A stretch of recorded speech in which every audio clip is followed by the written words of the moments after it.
कहानी का नाम है जीवन का दर्पण। कहानी की शुरुआत होती है एक दिन जब ऑफिस के सभी कर्मचारी ऑफिस पहुंचे तो उन्हें दरवाजे पे एक पर्ची चिपकी हुई मिली। उस पर लिखा था, कल उस इंसान की मौत हो गई जो कंपनी में आपकी प्रगति में बाधक था।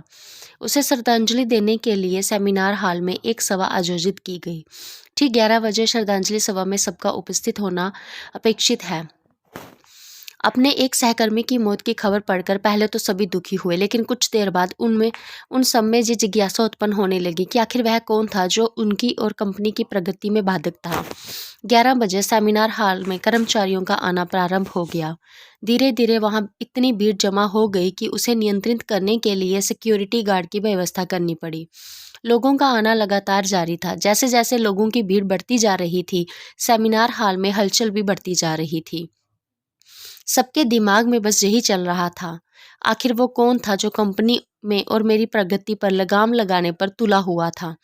चलो, एक तरह से ये अच्छा ही हुआ कि वो मर गया। जैसे ही श्रद्धांजलि सभा प्रारंभ हुई, एक एक करके सभी उत्सुक और जिज्ञासु कर्मचारी कफन के पास जाने लगे। करीब पहुंचकर जैसे ही वे कफन के अंदर झांकते, उनका चेहरा फक पड़ जाता और मानो उन्हें सदमा सा लग गया हो। उस कफन के अंदर एक दर्पण रखा हुआ था। जो भी उसमें झांक कर देखता, उसे उसमें अपना ही अक्स नजर आता।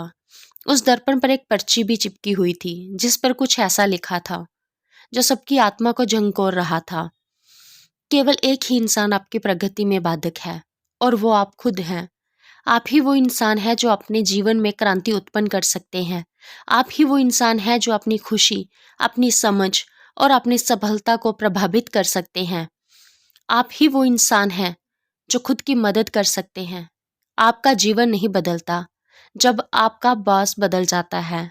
आपका जीवन नहीं बदलता जब आपके दोस्त बदल जाते हैं। आपका जीवन नहीं बदलता जब आपके पार्टनर या साथी बदल जाते हैं। आपका जीवन तब बदलता है जब आप खुद बदल जाते हैं। जब आप अपने खुद के विश्वास की सीमा को लांघकर उसके पार जाते हैं, और जब आप ये समझ जाते हैं कि आप और सिर्फ आप अपने जीवन के लिए जिम्मेदार हैं, तब आपका जीवन बदल जाता है। सबसे महत्वपूर्ण रिश्ता जो आपका किसी के साथ है, वो आपका खुद से है। तो इसलिए अपनी अच्छाइयाँ, अपनी बुराइयाँ, ये हम किसी पे थोप नहीं सकते। तो कहानी से सीख ये मिलती है कि अगर आप अच्छा कर रहे हैं या बुरा कर रहे हैं, तो वो आप खुद की वजह से कर रहे हैं। किसी के कारण कुछ नहीं होता जिंदगी में। तो ये थी हमारी आज की छोटी सी स्टोरी। उम्मीद करती हूँ आपको ये कहानी पसंद आई होगी। मिलते हैं अपनी अगली कहानी में। तब तक के लिए bye bye, take care. Channel को सब्सक्राइब कर लेना, वीडियो को लाइक शेयर और कमेंट जरूर करना। Take care.